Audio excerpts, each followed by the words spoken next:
PTV Bangla, পৃথিবী জুড়ে মানুষের কল্যাণ।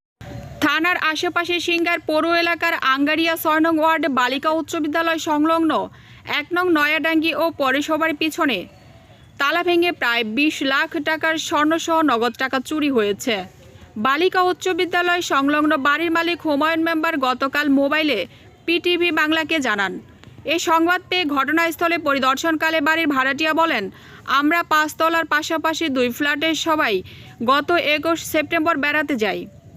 পরদিন গতকাল ২২ সেপ্টেম্বর দুপুরে বাসায় এসে দেখতে পাই ২ বাসারই গেটের তালার রিং ভেঙে বাসার আলমারি সহ সব লকার ভেঙে ৩ ভরি স্বর্ণ ও নগদ ৩ লক্ষ টাকা চুরি করে নিয়ে গিয়েছে।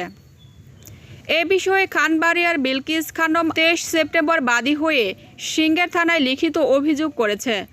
গত বুধবার দুপুর ৩ ঘটিকায় নয়াডাঙ্গি শাহজালাল মীরের স্ত্রী জানান, আমি চকে গিয়েছি, আমার মেয়ে ২০ মিনিটের জন্য রাস্তায় বাচ্চা নিয়ে ঘুরতে গিয়েছিল।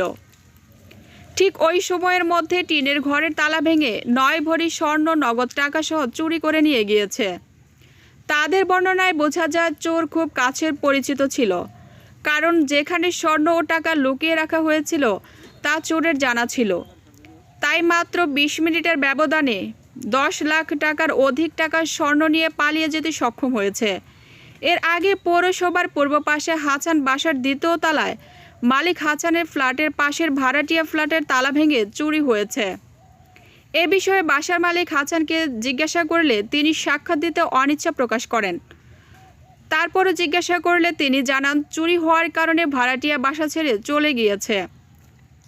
পৌর এলাকা ছাড়াও সিংগার উপজেলা বিভিন্ন স্থানে চুরি হচ্ছে। সম্প্রতি কাংসা গ্রামের তালেপুরের মুক্তার নামে এক চোর ইরি জমি সেচের মোটর চুরি করার সময় জনতার ধাওয়া খেয়ে জনতার হাতে আটক হয়ে ঘনপিটুনিতে মৃত্যুবরণ করেছে।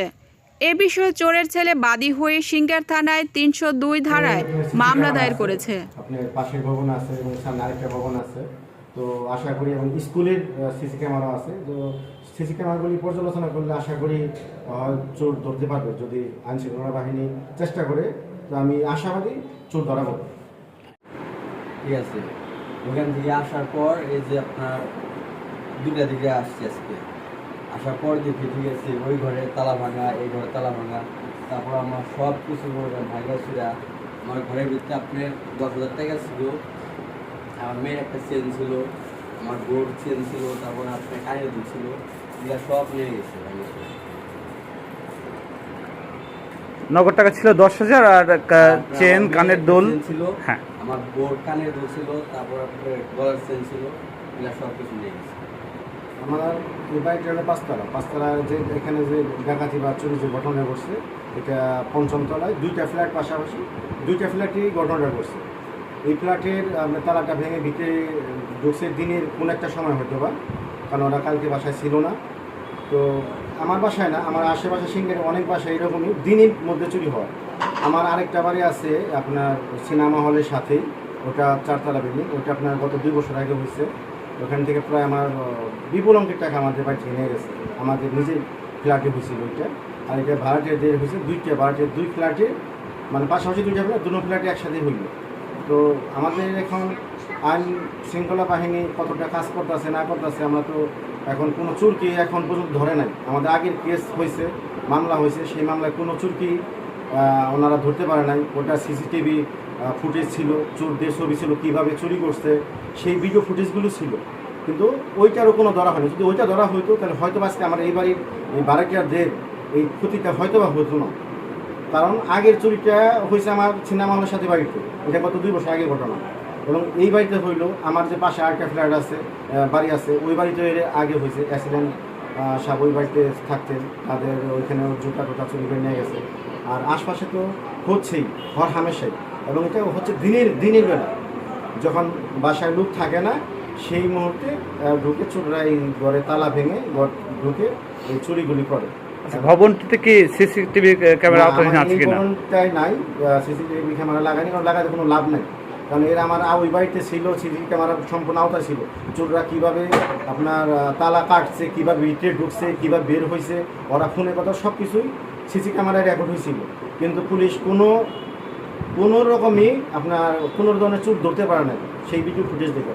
এর জন্য এই বাড়িতে আমরা সিসি ক্যামেরা লাগাতে কোনো আগ্রহ প্রকাশ করি না। আচ্ছা, এই ব্যাপারে কি আপনারা কোনো আইনি কোনো পদক্ষেপ নিয়েছেন হ্যাঁ, কিনা? আমরা থানায় কেস করেছিলাম, এটা এবার থানায় কেস করার পরে মানে গতবার না, এইবার কোনো পদক্ষেপ না, নিয়েছেন এইবার কিনা? এখনো নেই নাই। ঘটনাটা আমরা জানলাম গত 1-1.5 ঘন্টার মতো হয়েছে। তো আমি বাড়িটির সাথে কথা বলছি, তো ওনারা বলছে থানায় এটা জিডি করবে। তো এখনো যায় না, এদের কি কি গেছে বা এদের আরো মুরব্বী আসবে, তারা যায় থানায় অভিযোগ করবে। আমি বলছি আমি আপনাদের সাথে থাকবো অবশ্যই। দরকারটা কি আর না আমরা নিউজ আমার আগে করো না, এখন দিয়ে সামনে করো কি কি চুরি হয়েছে জানেন না? না, তা জানি না। তা মানে চুরি করার কারণে চলে গেছে, সুযোগের কারণে তারা বাড়াতে চলে গেছে। বাসা চলে গেছে করে চুরি এরা কোন জায়গায় ছিল দেশের বাড়ি? তাও জানি না। বাড়ির মালিকের নাম কি? আমি বাড়ির মালিক। ও তাহলে আপনি তো আমার চিনেন, না, চিনবো না। তো কথা যেমন কইতেছেন তার লাগে না চিনেন না। না, আমরা এটা কি থাকবে কি গুছাইছে ইটা গুছাইছে পরে হেসে আমি ওই আমার মেয়ে আইসে হেরে এই ঘর উঠলে দেখে আমার মাই দিছে শিখি কয়েক আমার মাইনে ঘর তালাতে ঠিক গেল এই সব কিছু আলোইনে জালোইনে আসলে পরে হেসে চিড়ি করলাম, হেসে আর পাইলাম না। আচ্ছা কি কি খোয়া গেছে? কি কি চুরি হয়েছে? চুরি হয়েছে 5 ভরি একটা নেকলেস, 2 আংটি, 2 গাছ চেন, তারপরে মাথার টিকলি, তাদের 2 হলো কানের তা, 2 কানের তা, মোট কয় ভরি হবে? মোট হলো 9 ভরি। মোট 9 ভরি স্বর্ণ। হ্যাঁ 9 ভরি স্বর্ণ। টাকা নিছে, নগদ টাকা নিছে? টাকা নিছে হইলো 19,500। তাই না? আচ্ছা কত তারিখ কটার সময় ঘটনা ঘটছে? 3টে বাজে। দুপুর 3টে? হ্যাঁ দুপুর 3টে। দুপুর 3টে আপনি কিভাবে ভাবলেন যে 3টে চুরি হয়েছে? ভাবলাম ওই যে আইসে দেখি মানে ওই সময়টা আমরা বাড়িতে ছিলেন না? না, ওই সময় হলো আমার মেয়ে আসলো রাস্তায়, আমি গেছিলাম চকে মানে এই সময়টুকুর মধ্যে ওই 20 মিনিটের মধ্যে, বুধবারে 3টে বাজে। গত বুধবারে 3টে বাজে হ্যাঁ। মোটামুটি লক্ষ টাকার মাল মনে করবেন 9 ভরি সৈন্য 1,20,000 টাকা করে হইলে হয়তো তাতে কত টাকা হইলো তাদের? মানে কত টাকা হইতে পারে? 11 লক্ষ তো হইবে। 11 লাখ। পিটিভি বাংলা, পৃথিবী জুড়ে মানুষের কল্যাণ।